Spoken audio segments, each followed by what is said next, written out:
Hi friends, அஸ்ஸலாமு அலைக்கும். இன்றைக்கி பீஃப் பெப்பர் சுக்கா எப்படி செய்கிறதுன்னு பார்க்கலாம்.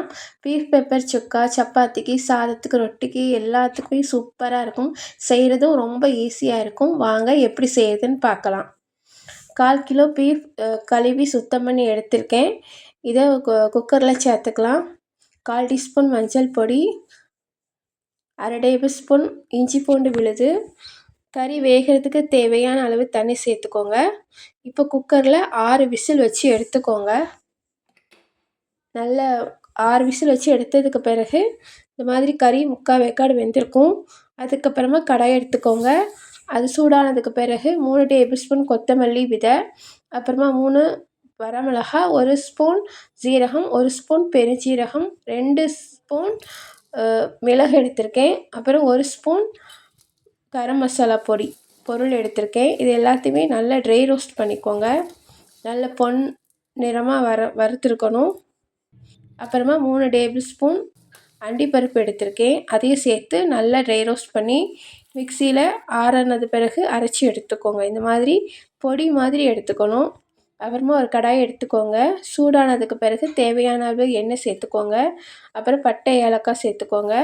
2 பெரிய வெங்காயம் நறுக்கி வச்சுருக்கேன். அதையும் சேர்த்து நல்ல எண்ணெயிலேயே நல்லா வதக்கிக்கோங்க. இந்த மாதிரி பொன்னிறமாக வதங்கணும். அப்புறமா 2 ஸ்பூன் இஞ்சி பூண்டு விழுது சேர்த்துக்கோங்க. ஒரு பெரிய தக்காளி பொடி பொடியாக நறுக்குனது, ஒரு பச்சை மிளகாய் சேர்த்து நல்லா வதக்கிக்கோங்க. இந்த மாதிரி நல்ல கொலைய வதங்கணும். நல்லா வதக்கிக்கோங்க. அப்புறமா வேக வச்ச கறி அதையும் சேர்த்துக்கோங்க. இப்போது 1/4 டீஸ்பூன் மஞ்சள் பொடி, கறிக்கு தேவையான உப்பு சேர்த்து அது நல்ல மசாலாவோடு வதக்கிக்கோங்க. இப்போ ஒரு 5 நிமிஷம் சிம்மில் வச்சு எடுத்துக்கோங்க. இந்த மாதிரி எண்ணெய் நல்லா பிரிஞ்சு வந்ததுக்கு பிறகு இப்போ ரோஸ்ட் பண்ணி வச்சுருக்கிற இந்த பொடியை சேர்த்துக்கலாம். தேவையான அளவு சேர்த்துக்கோங்க, ரொம்ப சேர்த்துக்காதீங்க. நல்லா இது மாதிரி மசாலா எல்லாத்தையும் கறியோடு சேர்த்து நல்லா வதக்கி எடுத்துக்கோங்க. இப்போ கறி வேக வச்ச தண்ணியை கொஞ்சம் சேர்த்துக்கோங்க.